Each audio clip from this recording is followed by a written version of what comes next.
Rare is the individual in today's world who doesn't use electronic means of communicating.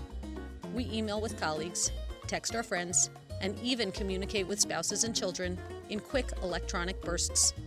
As we type, text, and even dictate the content of our electronic messages to our devices all day long, we assume that despite the lack of nonverbal cues, like gestures or tone of voice, our messages will be accurate and transparent.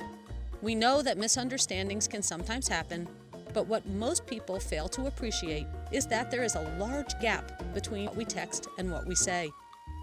Over the last 15 years, my research team has explored the unintended and often unnoticed changes in negotiations, ethics, decision-making, and trust that occur when one switches to an electronic means of communicating.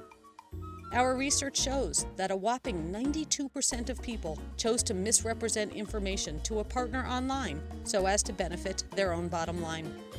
In our study of feedback, people systematically rated a peer's job performance as lower when they received the evaluation form electronically as opposed to on paper.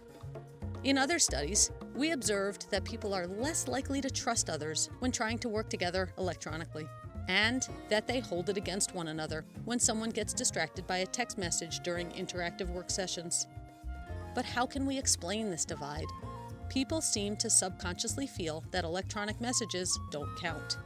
They seem to feel more justified acting in self-serving ways when the interaction is electronic. But they do count. Although electronic communication may seem ephemeral, just like spoken conversation, it is actually significantly harder to erase or contain a message sent electronically into the world than a single piece of paper or spoken word. Remember, just because typing or texting is fast doesn't mean that what you say doesn't count, or that others aren't watching you stare at your screen instead of talking to them.